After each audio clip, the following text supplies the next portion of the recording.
La técnica de la distracción es empleada muy frecuentemente a lo largo de toda la historia y ahora también por los gobiernos de todo el mundo, el nuestro también, el anterior y los anteriores, con el fin de desviar la atención del ciudadano sobre los problemas que verdaderamente importan y para los que no tienen solución. Es mucho más fácil, si no sabes resolver un problema, desviar la atención. Eso es lo que ahora está haciendo este gobierno con esta ley de presupuestos y con estos anuncios que ha hecho nuestro presidente del gobierno sobre los bonos cultural y el bono de alquiler a los jóvenes. Y de eso trata este vídeo. Veamos.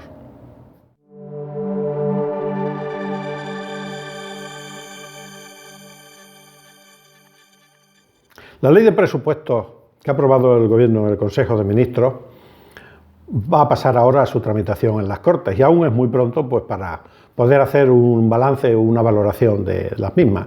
Pero sí se han anunciado unas medidas a bombo y platillo que parece ser que es donde se está centrando la atención o donde el Gobierno quiere que centremos la atención. Una de ellas es la ley de vivienda que ha aprobado con intervención del partido de Unidas Podemos, que interviene sobre el precio de alquiler de la vivienda, sobre todo en los grandes tenedores de vivienda, y congela el precio del alquiler en los propietarios particulares. Bien, otro asunto es la creación del bono cultural, el bono cultural de 400 y pico euros para los jóvenes que cumplan 18 años el año que viene. Curiosa coincidencia tiene que ser a los de los 18, no a los de los 17, ni a los de 19, ni a los de 20, los que cumplan 18. Bueno, estas son medidas un poco arbitrarias, me parece a mí, pero bueno, eso es lo que nos han dicho. Y otra cosa es también que han hecho hincapié en el bono de alquiler de 250 euros para ayudar a los jóvenes hasta 35 años a alquiler de la vivienda. Bien, todas estas cuestiones me parecen muy bien, Vamos, no me parece muy bien, me parece muy mal. Así no se debe gobernar, así no se puede gobernar. Estas son medidas arbitrarias, indiscriminadas, que no arreglan nada, que van parcheando y que ya veremos si se llevan a cabo, porque cuando se gobierna así, al final no se gobierna de ninguna manera. ¿Qué es lo que sucede? Que no se va al fondo de la cuestión, al fondo de los problemas. Y se anuncian estas medidas que son falsas, que son mentiras, que no arreglan nada, lo mismo que la renta básica. ¿Alguien sabe que haya arreglado algo en el país el tema de la renta básica universal? Que parecía que todo el mundo iba ya a tener un sueldo, iba a vivir de gorra. Pues esta medida va a pasar lo mismo. Pero sí deslumbran a una serie de gente, puede ser jóvenes, que dicen, mira, ¿qué gobierno? ¿Cómo se preocupa por el ciudadano? No, mire usted. Vayamos a los problemas de fondo. ¿Qué pasa con la inflación? ¿Por qué no arregla la inflación? Ahora está en el 4%, pero la inflación es el impuesto de los pobres. ¿Va a ser más la inflación? De momento a todos nos preocupa, ¿por qué no es el 4%? La cesta de la compra ha subido mucho más de un 4%, y si no, que se lo digan. ¿A quién hace la compra? ¿Solución para arreglar el problema de la inflación? Pues no monetarizar, no crear tanto billete, porque cuando se crea mucho billete y la economía real está estancada o decreciendo, pues hay una subasta de precios por los bienes, por los escasos bienes que hay. Dicen que se produce mucho, pues, no sé, pues ahí hay un montón de cosas y sobre todo los servicios, bueno, no sé quién consigue hoy un buen carpintero o un buen fontanero o alguien que te arregle el cerrojo. La inflación está desbocada y no se puede arreglar imprimiendo toda la cantidad de billetes que se está imprimiendo en el mundo. La inflación es un problema. ¿Qué me dice del problema de los salarios? Salarios de miseria, trabajadores pobres. Nunca se ha visto una cosa que estén los trabajadores trabajando y sean pobres y con su sueldo y con su salario no puedan vivir. No puedan vivir. Sueldos de 900, de 1.000, de 1.200 euros en un Madrid. ¿Qué va a hacer un trabajador con eso? Tienen que venir de los pueblos de alrededor, de Castilla-La Mancha y tal, haciéndose 200 y 400 kilómetros diarios para poder ganarse un salario que en su pueblo sí pueden vivir con 1.200 euros. Vamos, una miseria. Sí, claro, no hay trabajadores, no hay trabajadores. No hay trabajadores para el campo, para la construcción, para la hostelería, etcétera, etcétera, etcétera, etcétera. Ya veremos quién trabaja aquí. El problema es las pensiones.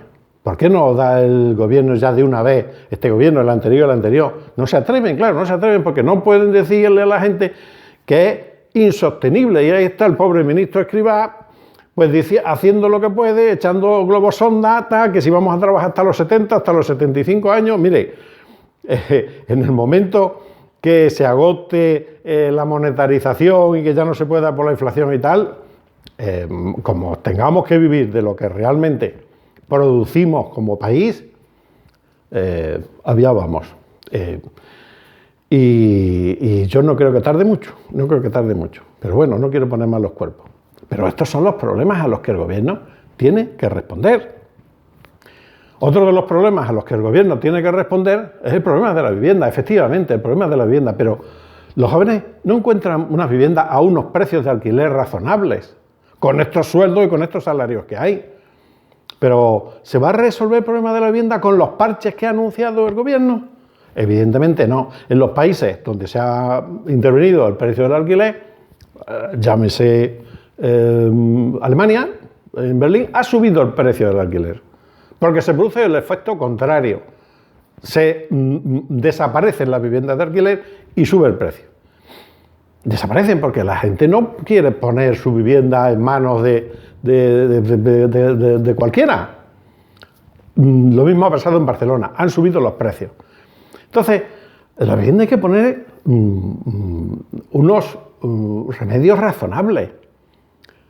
Antes, la administración pública hacía viviendas de protección oficial y viviendas de promoción pública. Yo, como arquitecto, he hecho un montón de viviendas de protección oficial y de promoción pública, y todo el mundo tenía su vivienda. Yo mismo me compré una vivienda, un piso de protección oficial cuando estaba empezando, al 11% de interés, que todavía me acuerdo, al 11%. Pero se pagó y la gente funcionaba y se hacían. Hoy no se hacen viviendas de protección oficial porque, claro, ¿cómo se va a promocionar el ladrillo? Que ya haremos otro vídeo hablando de lo del ladrillo. Porque hablar del ladrillo es despreciar a muchos profesionales y a un sector que ha hecho mucho por este país, que ha dado mucha riqueza y muchos puestos de trabajo y que ha solucionado muchas cosas. No es justo hablar del ladrillo. Claro, si se habla del ladrillo, luego, ¿cómo vas a hacer viviendas? ¿Más viviendas? No puede ser, pues ya tenemos la solución. No hay vivienda para los jóvenes y los jóvenes, entre que no ganan lo suficiente, no pueden comprarse la vivienda y el que el alquiler está por las nubes, la solución, vamos a intervenir los precios y vamos a dar un bono para que le quepa hasta los 35 años, porque los demás no tienen que alquilar. Bueno, y por último el recibo de la luz. Hablemos un poco del recibo de la luz, que está por las nubes, a pesar de lo que dicen muchos sindicalistas y muchos del régimen, muchos del sistema, que la luz no está subiendo. Bueno, pues no sé. Está subiendo muchísimo. Pues claro, es normal. ¿Cómo no va a subir la luz? ¿Cómo va a subir toda la energía? Si estamos hablando del cambio climático y estamos destrozando toda la industria del carbón, toda la minería, todas las centrales nucleares, lo del petróleo, si vamos en contra de todo ese sector de producción de la energía, pues claro, pues al final resulta que no hay o que estamos escasos y que vale un montón. Los que al final se han salvado de toda la quema que estamos haciendo con la transición ecológica, etcétera, etcétera, pues nos la venden a un riñón. Claro, lo que no se puede hacer es ir en contra de la producción de energía, hacer políticas en contra de la producción de energía y luego energía de la que sea. Y luego querer tener energía gratis o a buen precio. Pues no la tenemos, que tenía buen precio. ¿Y qué pasa con las renovables? Pues las renovables es maravilloso. Resulta que estamos haciendo la transición ecológica para hacer energía renovable, que se supone que la renovable depende del sol y del viento, que no cuesta dinero, es energía gratis y es más cara que ninguna. Aparte de que no está resuelto el tema de la acumulación y el tema de las baterías, etcétera, etcétera. Pero bueno, ¿cómo puede ser más caro que ninguna? Muy fácil. Muy fácil.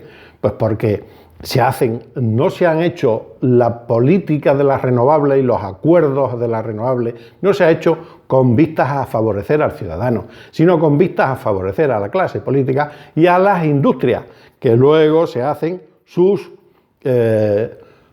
intereses y sus puertas giratorias. Y ahí tenemos a nuestro señor Carmona, que lo han nombrado vicepresidente de Iberdrola. Claro, lo han hecho muy bien, pero resulta que la renovable, que tendría que ser lo más económico, es lo más caro. Todo a base de subvenciones y de dinero que pagamos los contribuyentes y que se reparten los políticos y las grandes empresas.